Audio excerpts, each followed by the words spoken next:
Chainsaw Massacre did that. I think I did that in Halloween. Transformed horror.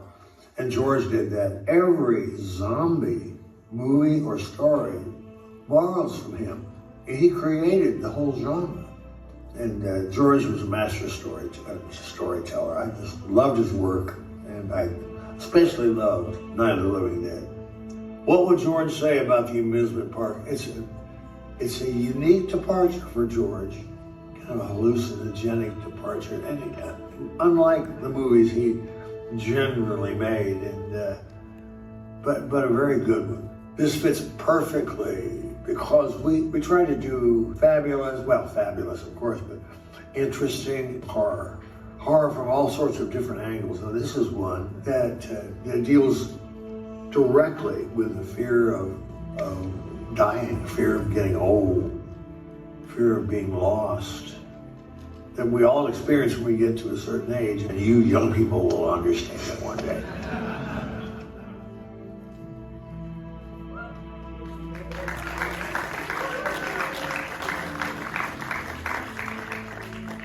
Can I get another round of applause for one of the most majestic guests ever made? And can I get an even louder round of applause for a fan of George A. Romero?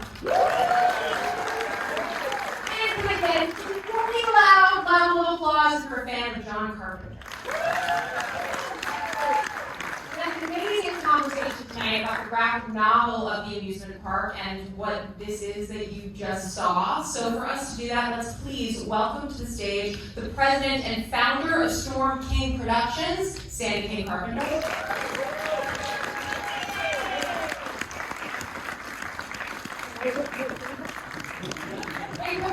The garb artist in residence and illustrator of the amusement park graphic novel, Ryan Carr.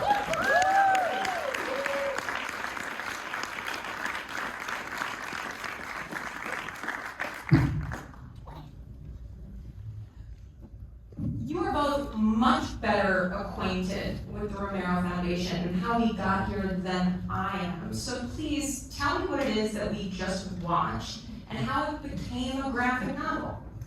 That's a good question. I know when George died in 2017, the foundation was started by his wife, Susan Romero.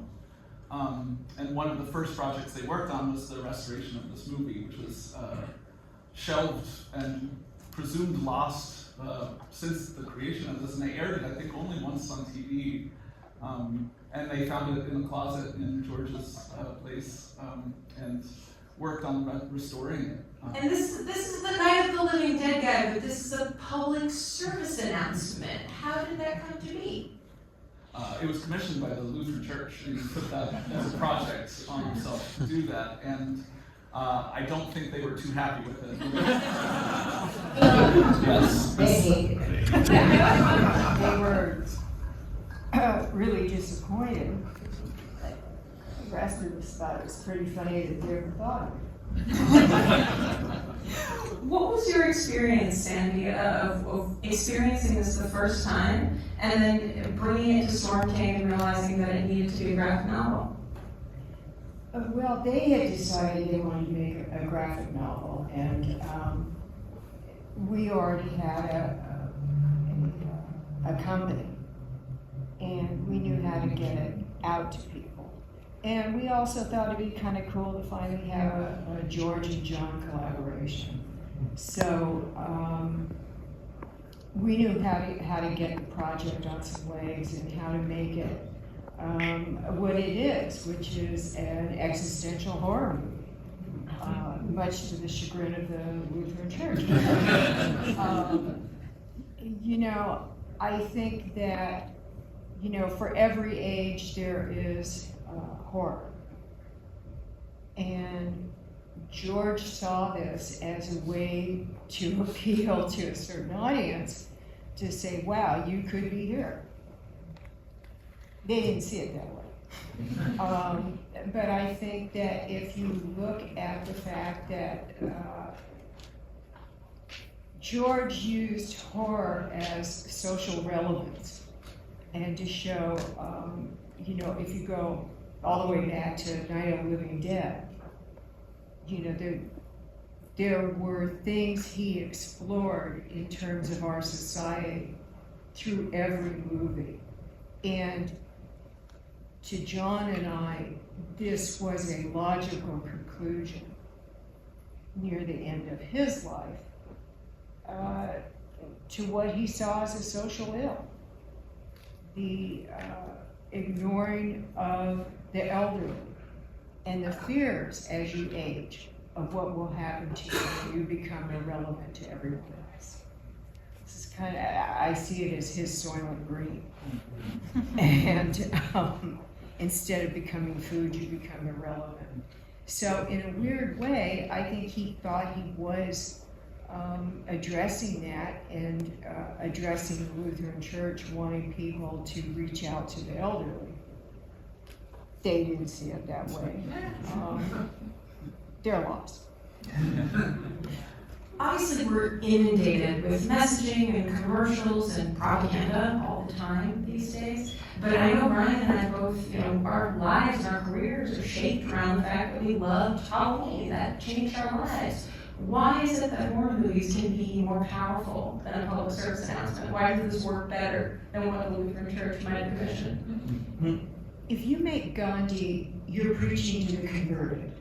Doesn't mean it isn't a great, beautiful movie. If you make a movie like, say, our movie They Live, thank you. You can take redneck, blue-collar Trumpites and have them look at things a different way while entertaining them. You can give them a spoonful of sugar while you're giving them medicine and they don't even realize it.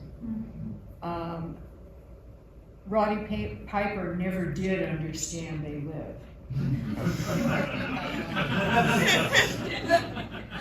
Which was difficult when interviews came around. Bless his heart. He challenged the LA gangs. It was wrong.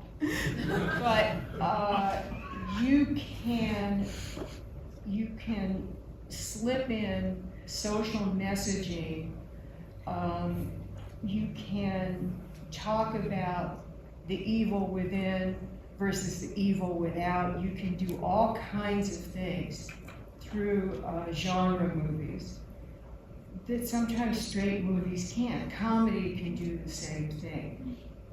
And that's why there's so many parallels between comedy and horror. You can get messaging across in a way that people will not realize they're being spoken to. Ryan, I want to dig into the visual entertainment value first, but before we get there, I'm curious, Sandy, when you mention that and you look at the messaging of this film, it is also a funny movie. There are moments that are laugh out loud funny. Talk to me about what you make of George as a creator and how he was balancing such incredibly macabre subject matter with that classic, Romero feel that you can tell you're watching a Romero project. What was your vantage point on that? I think that horror is a great tension reliever. John does the same thing. There's dark humor throughout all of our movies. In The Thing, when the head sprouts legs and it goes across the floor, and you got the guy saying, "You gotta be fucking kidding me." Well, he's the voice of the audience. You have to have the doubter. You have to have someone who says what everyone is thinking. You have to be fucking kidding. You have to have the guy that says this can't be happening. And that has everybody in the audience going, "Oh, thank God, that's what I was thinking." And that allows you to relieve your tension through laughter. And I don't know about other people, but in really bad situations, I tend to laugh. I laugh at funerals. I laugh You know, when I have to walk into John and tell him, you know, all the pipes just broke and it's gonna be $10,000. And he'll look at me and go, and you're laughing, and go, can't dance, I mean, I don't know what else to do. You know, that's the best way to get through life. Ryan, let's dig into the visual humor and horror of the amusement park. I think about that chicken leg at the end. I think about a pair of shorts in this thing that I legitimately want to own. How do you start rifling through all the visual cues here and approaching this as an artist? You know, when I started with the Romero Foundation, they're all horror nerds and they love horror movies, and I think that's where we kind of started this relationship from, is that we were all just coming from a place where we just loved these films so much. So some of the first things that I started learning when I was, you know, with the Romero Foundation and with this film is like getting some of the background on some of the people in this movie. Like Bill Hinsman is in there, and he played the very first zombie in Night of the Living Dead. And he's in there as the ticket scalper, and he was also the cinematographer on this. So it's like they all kind of have this like merry band that they all work together and they stay together throughout the movies. George is in the movie. He's the irate bumper car driver. Yeah. Yeah. I think coming from that, right? I think that was coming to it with a lot of respect in the first like. When I first saw this movie, I got it early. They sent it to me early in 2020, and you know there was a lot going on too with COVID and everything. And I think what was happening with the elderly too during that time seemed just as relevant now when I watched that movie too as it was in 1973. You know, like there was a lot of mistreatment still going on, you know, during COVID, and so I thought this, you know, seemed like a really appropriate film. I mean, we are going to all age, and we are going to, we're all going to die, and throughout the movie, age and death are chasing him throughout the park. So, anyway, just those symbols and seeing those actors, and that's kind of like, it was kind of the jumping off point, I think, getting into the film, because it is a very surreal, like, hallucinogenic film. It's a lot to take in, and how do you start kind of breaking that down? But I think I started from there, and I want to be respectful to the film and to the kind of the story of George like making this thing. I know we also wanted to kind of make it more, like I was telling you, more of a narrative. The book had to be more narrative than the movie, you know. So there's this kind of bookend in the graphic novel that kind of feels more like an EC sort of Twilight Zone kind of morality tale of a young man who like is disrespecting, you know, an old man in a coffee shop, and then he kind of, you know, throughout the course of the story, like will learn that he's gonna one day be just as old. So like empathy comes into play, and yeah. So I don't know. I kind of went on a tangent, but I think that. No, it's a good tangent because there's something to be said here for there being a comparable experience watching something like an acid film or some type of psychedelic film to experiencing, for lack of a better description, geriatric disorientation, experiencing the sense of confusion. As an editor and as an illustrator, talk to me about conveying that as a storyteller. How do you successfully convey confusion in a way that makes the audience feel helpless too? Well, I think the thing is that what Ryan was already presenting partway through was what I look for as an editor, as a publisher, is a sense of, he honored the source work, but he made it compelling. You know, in comics, the writing is different. You have to have the page turns, you have to have the suspense, you have to have the build, and still have a character arc that works.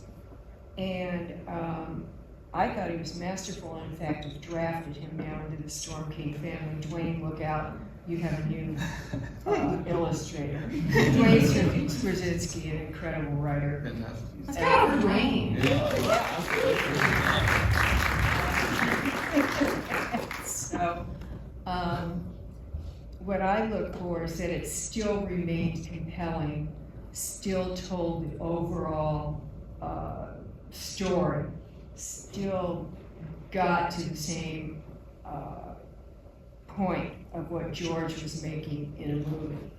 And that doesn't always work. Not all movies make good comics, not all comics make great movies. And I thought you did a masterful job of that. Keep that core, Ryan. Visually, obviously, you're working off an incredible work for your writer, but how did you keep that core and that focus so it didn't get overwhelming? I referenced a lot of, not referenced, but I looked through a lot of horror comics from the get-go too, and studied as much as I could. I have a lot of favorite illustrators that work in comics, like Bill Sienkiewicz. Yeah, and unbelievable, inspiring, and just their use with the figure. There's so much of this movie is Lincoln and his expressions, and we're so zoomed in on him in these fisheye lens shots of him just in agony and torment. And I think early on I really wanted. I was really focusing on just drawing so much, and then later I think we chose to do it in color, and I wanted to really the color to speak a lot more horrific. Something I looked at a lot too was Suspirium, as for just using because you can't obviously do audio in a comic book, so you have to let those colors be really loud, and they have to do a lot of this horrific sort of stuff. And I wanted the hallucinogenic color to kind of be a factor in this book too, so that had to do a lot of the talking as well. There's silent moments where he's screaming, but we don't hear that while we're reading the comic. So color had to do a lot of that work. I think we managed to get a great balance in there, where the whole art team pulled that together in a great way, and got the shock and awe, got the assault that you don't get because you don't have sound and you don't have those things. But that's what's provided by the reader. That interpretation speaks to the purity of the core of Storm King and why you started this project. Very few people in this room know this, but anybody who has known me for an extended period of time has heard about this endlessly. Sandy King is one of my favorite people in horror. I think it's so amazing that she decided to focus on the purity of her vision through comics and looking at graphic novels as this way to preserve stories. Why does adapting something ultimately end up forwarding a legacy? Obviously, there's a fine line, right? You can look at any number of people who have, loved a Carpenter film and failed to make their own Carpenter film. But when you're honoring a legacy like George, how does that continue forward? How do you see that as an extension and a sustainable part of who he was? I think this was a unique piece of George's that could be done with, and not screw up. It worked. I had to be convinced it would work, and that it was a logical one to come out as a Carpenter Romero project. Who convinced you? I know my head. Not the Lutheran Church. No, that made it cool. As a lifelong atheist, I didn't think if the church got She's the best. But it started to make sense when I realized that it was one that in weird ways was hard to access as a movie. And that by abbreviating parts of it and bringing it, ironically, I think that the comic in some ways is more accessible to more people. It kind of pared it down to its essence. And I'm proud of it. I think that the people that love the movie will love the comic, and I think that the people who have not experienced the movie yet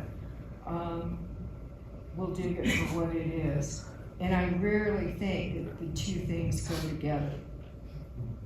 You know, I'm usually not able to be convinced that it's a good idea to adapt from different things. Ryan, any thought on adaptation as part of the extension of legacy? Yeah, I mean, you said that perfectly, but like, I just think meeting a new audience, to a new generation, and you know, George's message is just, like I was saying, it's just as relevant as it was then as it is now, and getting to know his work, and I mean, this is such a, you know, it was this lost thing that now is part of this filmography that, like, you know, we can have again, and we can have it in this graphic novel format too, and it pays respect to it, and brings more people in to both George and John. You know, it's fantastic. So I'm so honored to be a part of it. It's great. It's great, and that is a big part of what the George Romero Foundation is about, is just continuing that legacy and getting it out to new audiences, and keeping creatives going and being inspired by that.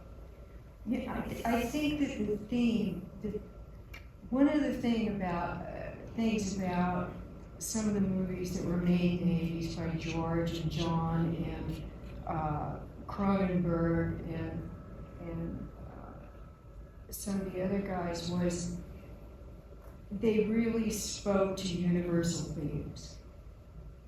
And so when you're able to perpetuate those themes that speak to all of us somewhere inside, they become timeless. I think they work. And this is unique in being able to be adapted and perk up that audience one more time. Look, plus it brings George to the forefront. Everybody forgets that, you know, he's the reason that Walking Dead can exist now. The guys creating it, Nicotero and those guys, came up as puppies under him. And, you know, I like that he gets paid homage. I have one last question for each of you. Sandy, in that vein, do you have a favorite memory with George that you can share with us? He was just a bebop king. He was ultimate cool. He knew how to rock eyewear. He had good eyewear. Yeah, he did, but he was just cool all the time. You know, it was his presence. He just had a great take on society, and being around him. You know, he was older than John, but he was just this kind of, I don't know, bebop guy. It was fascinating. I don't know how else to put it. He was a cool guy. I sit and watch people, and he was just kind of cool. Father of zombies and the bebop guy. I love it. All right, Ryan, and then you're gonna round us out. Obviously, I know that you love John. You got into horror as a kid because of Halloween. But Romero made you a guy who worked in horror, which was a big dream for you and a big part of your life. Looking forward, if you could make a graphic novel version of both one Carpenter film and one Romero film, what are you gonna pick? Oh man. I mean, They Live or The Thing are just, that unbelievable character. My girlfriend and I, we love in Mouth of Madness. And that's another quote. I mean, the list is and yeah. I said one, you could. Yeah. You've got quite the filmography. George, I would love to do. I'm a big fan of Day of the Dead, so I mean, obviously, like Night and Dawn are insane, and I love Crazies, and his '70s work has such a strange, including this, such a strange cynicism to it. So like, I really like that era of when he's working in, but yeah, I think Day of the Dead was my favorite growing up, and that would be kind of a dream. Day would probably be the most adaptable.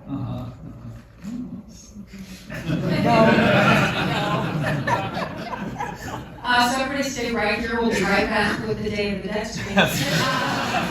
Thank you guys so much. Will you please get a round of applause?